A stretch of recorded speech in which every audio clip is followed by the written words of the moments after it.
Most companies say they're adopting AI, but what they really mean is they're using it to cut costs. So, what happens when efficiency becomes the ceiling instead of the starting point? Welcome to AI Made Simple, the transformation series. I'm Valeriya, and I talk with global leaders, innovators, and practitioners who are shaping the future of work in the age of AI.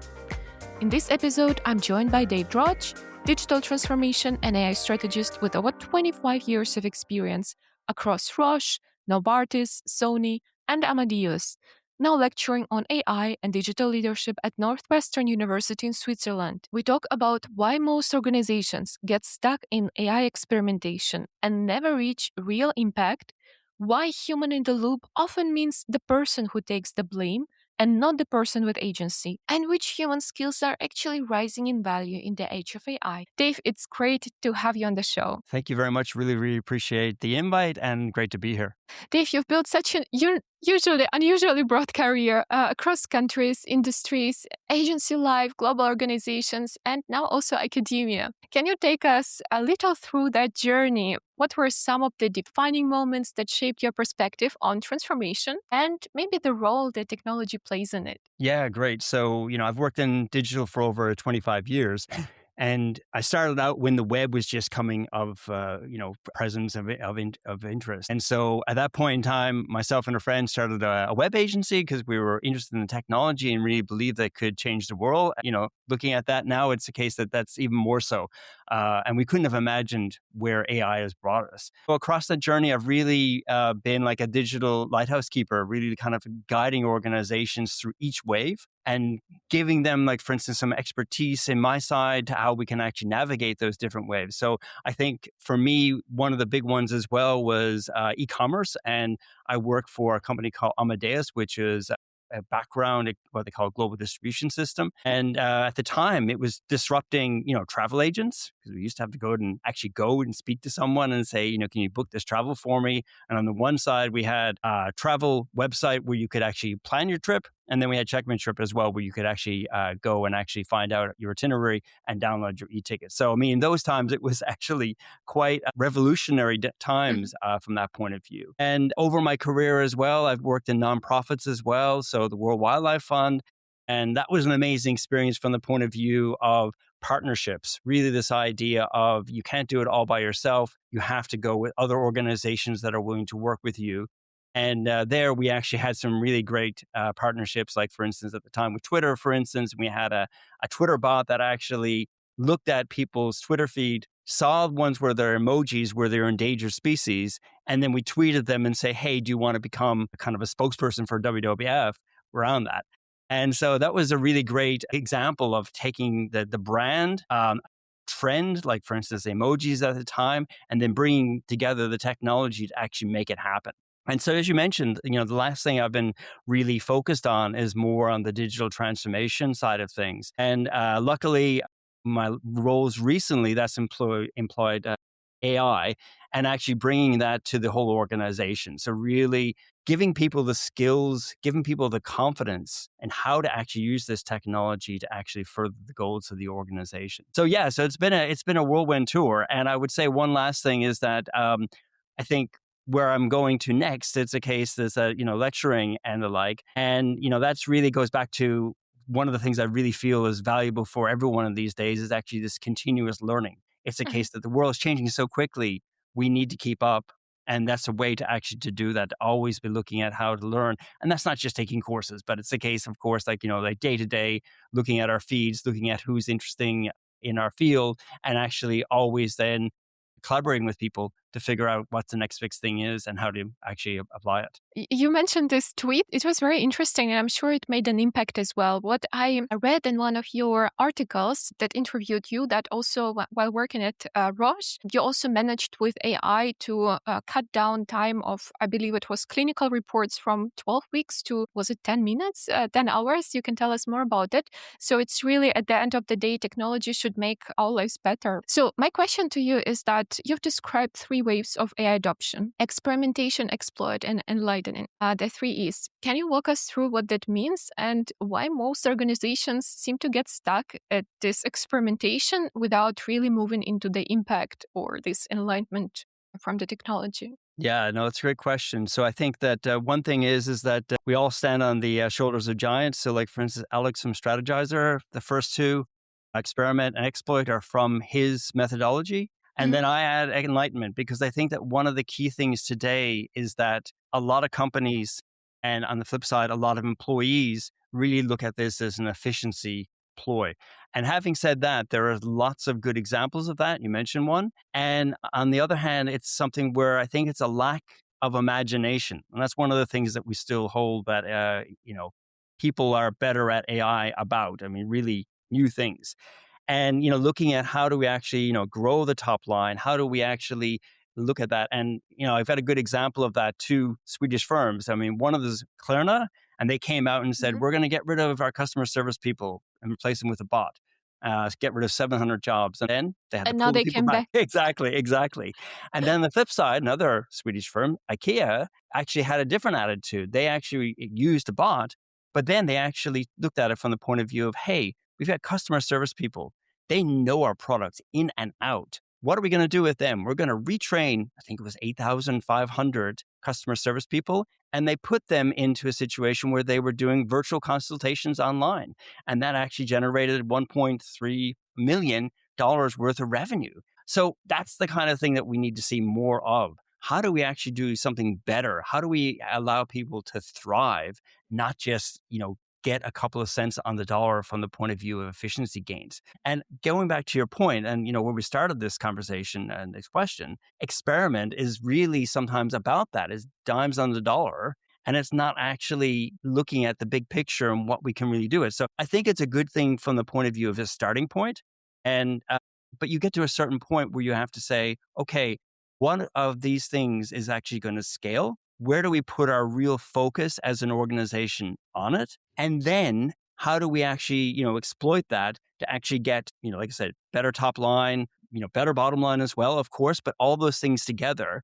And, we really have to be broad and again, use our imagination. Okay, thank you. You provided a very good example. And I, by the way, had on the podcast, on the show, also somebody from IKEA talking Yes, about I heard that. skills-based Yeah, yeah. approach to, basically training all the floor workers and everyone on using AI and generally like designing trainings that's relevant for them. So also putting human in the center of the business and not like kind of outside of it. You mentioned as well some of the layoffs. So I think it concerns many people right now, right? And we hear also many stories. Just a couple of weeks ago, that stock market went down for several SaaS companies because investors predicted they don't need analysts anymore. They might just need, instead of 20 analysts, 5 analysts with a Claude account with an AI. Right? Can you tell us your opinion? So, shall we be scared about the jobs, or do you have a positive outlook? Do you believe AI is going to create more jobs? Yeah, yeah, that's a great question. So I definitely lean towards the abundance mentality, but with a balanced approach. So it's a case Mm. that, if companies are looking at it and say from top down, this is an efficiency gain, then, what's going to come is going to come, naturally the knock-on effects will be when AI is actually able to do certain types of work better than people or good enough, then it's going to be a classic disruption play. Having said that, again, I really believe that this is a lack of creativity. This is Mhm. something where, like, there's not many businesses in the world where they cannot expand. And this is a great way to do that with people that know the business. I mean, this is the thing. I mean, you're going to need certain types of new roles. And again, like the IKEA example, do you have people in the organization that are willing to upskill for those? The other Mhm. opportunity, which is really great as well, is that in certain circumstances, the roles become unbundled. And then when you look at rebundling them with AI, you don't necessarily need someone to have such a high level of education or experience. And then sometimes the AI can actually help with that as well. So I think there's a lot of opportunity. And that's the way I like to look at it. But definitely it's something where we need to be wary of the fact that it can go into a very dystopian direction. And Mhm. I really believe as well that you need to be critical about what you're hearing. If the head of like these AI labs, like for instance, especially in the US, are talking about, getting rid of jobs and things like this, that's actually to their benefit. I mean, they're actually the ones that are actually going to capture the value from that. So you need to be very critical as well where the source of that is and what their alternative motives would be. And that's, again, another human quality, critical thinking. Dave, you were talking also about efficiency gains from AI, and we already see, in fact, some efficiency gains. Companies are seeing some data from Adecco, I believe, mentioning that AI saves people 2 hours a day. But I believe there is also a big expectation gap. So if AI saves me 2 hours a day, it's at least 10 hours a week and maybe more. So what is expected to do with this freed up capacity? And I think there is also sometimes lack of communication from management, right? On the other hand, we see studies that show that people tend to take more work and more work and more work, and which leads to burnout at some point. There was also a recent HBR study on it. So it's not long term. Also, it's not very sustainable.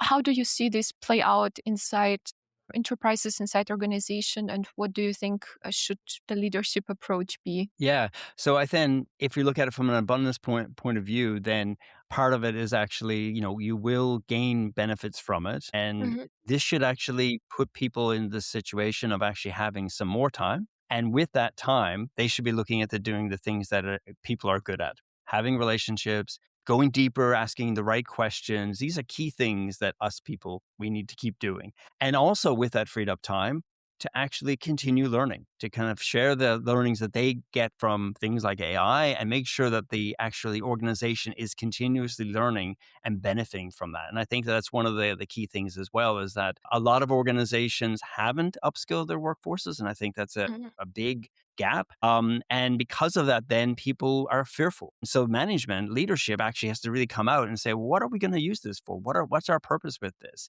And again, if they're looking at just bottom line, I mean, no, that's really not where you see the best use of that resources. So what would you say the timeline should be? So first, getting these new tools and then upscaling and then communicating, or first communicating or transforming. So how would you see it, having this much experience in the transformation areas in big corporates? It's a really tough question, and it's difficult to get it right. And I think, unfortunately, I will use the "it depends" Hmm.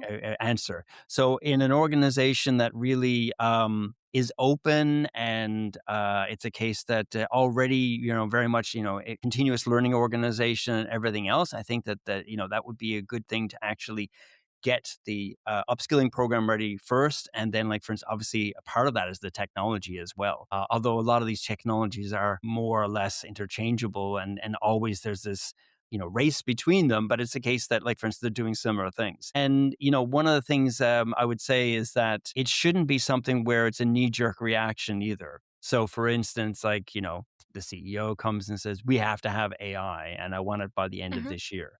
That's the wrong way to go about it. It really should be something where it's based upon where the enterprise is today, what are the objectives, basically, how are we going to use this, and to have a think about it. It's okay to experiment with lots of different things as long as you follow the current way you go about, looking at these different types of software to make sure that you've got the risk covered off and you're looking at the right reward. So I think it's really important that leadership is very much involved with this, role modeling it, talking about it.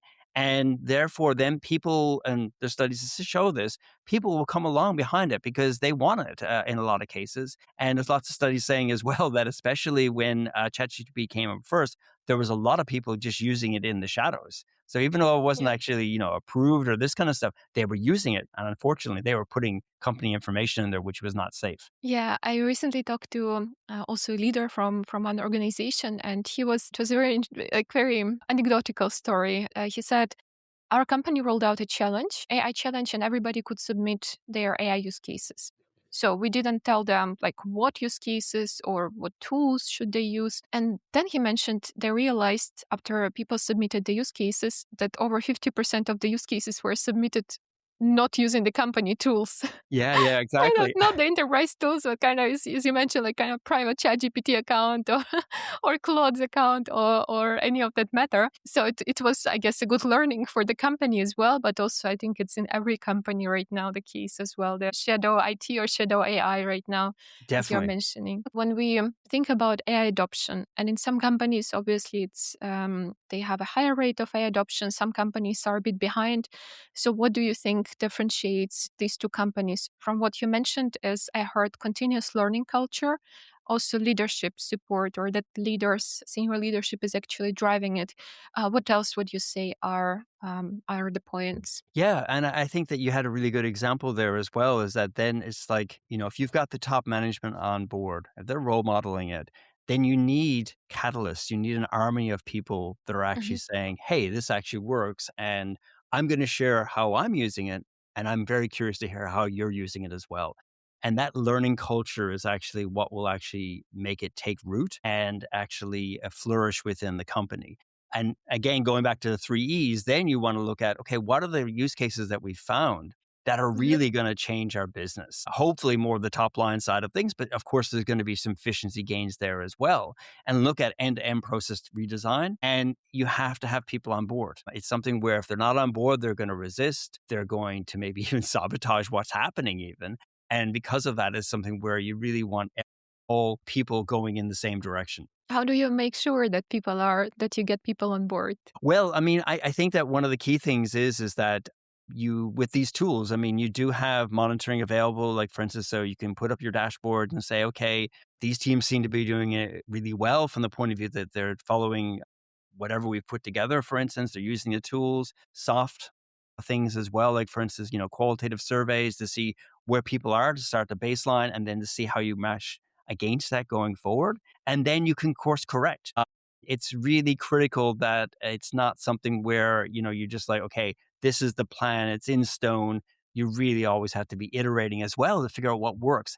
And again, I think that one of the key things is, and there's a BCG study about this, that like, combine not just, kind of upskilling, like, traditional kind of classroom kind of thing or online training, but actually getting people's hands dirty with the technology Mhm. and sharing that in the teams. And that's where one of the great things to have as well as champions that are actually kind of Yeah. pushing that forward. The example you had there, a hackathon, these types of things where people really, you uncover who the power users are and the ones that believe in it, and not only the ones that are technically able to get something out of it. And I think that builds that force, that kind of army of people that will actually push it forward. I think you mentioned many good insights. So from continuous learning culture to leadership actually driving adoption to having a team of AI champions or sort of role models who would be inspiring also the rest to use these tools and like internal promoters, let's say, of this transformation Mhm. and of the technology.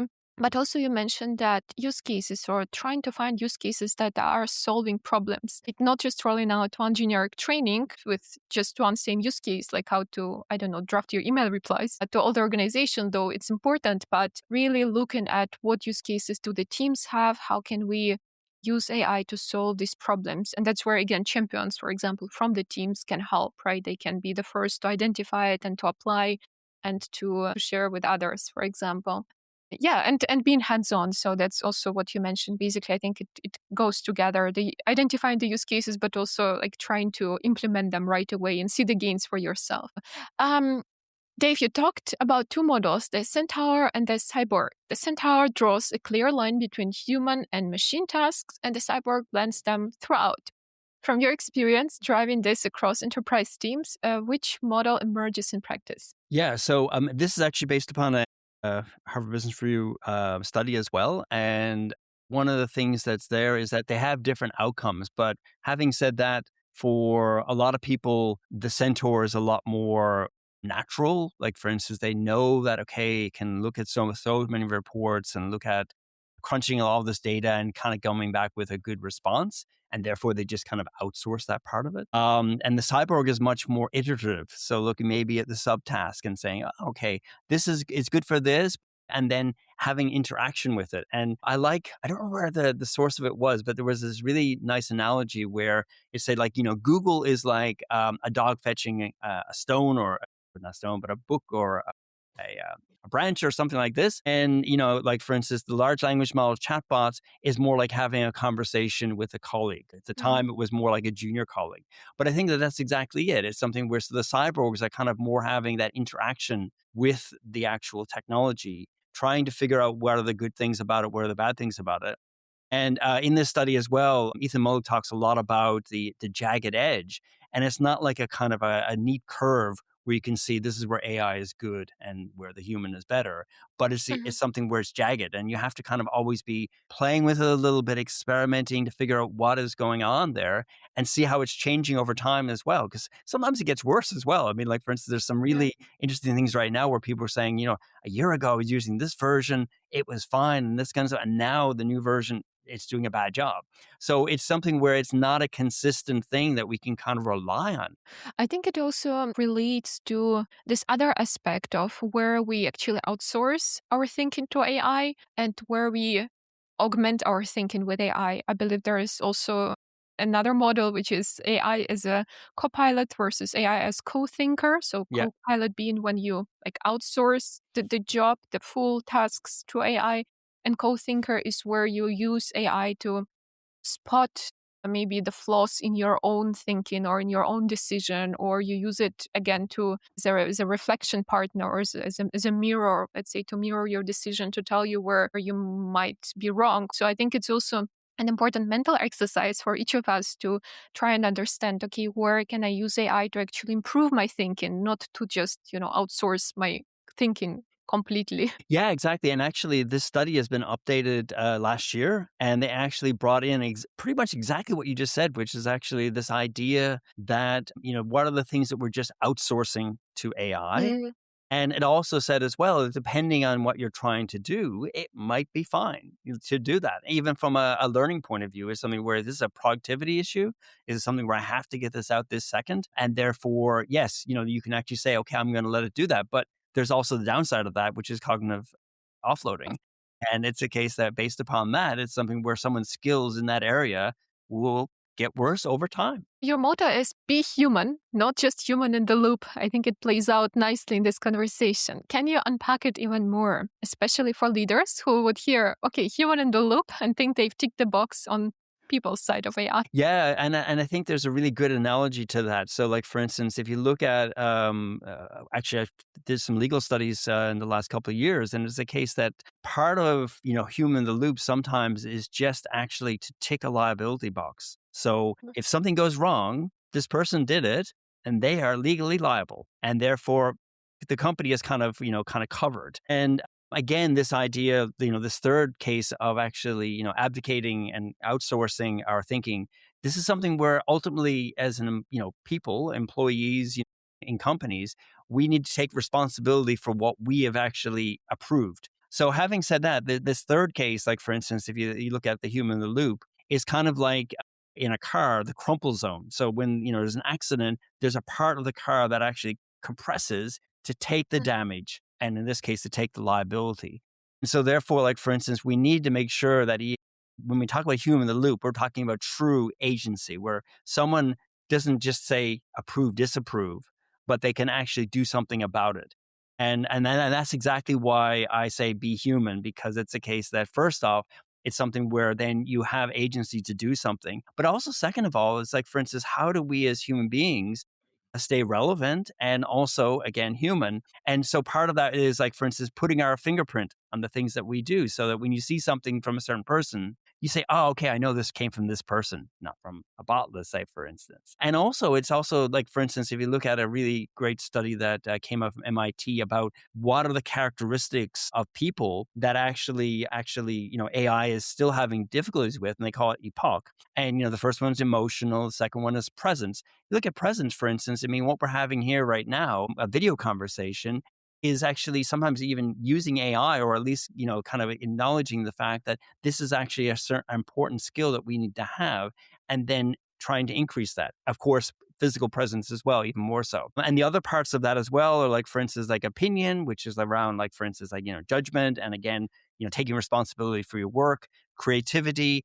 And they use hope, but they also talk about, leadership and vision in there as well. So that epoch framework is quite good. And they actually prove that, like, for instance, they looked at 20s and 2024, and they could show that actually these epoch skills are the ones that actually have gone up in value, even post GPT. Okay, so emotion, presence, opinion, and creativity. So we'll call it the future skills.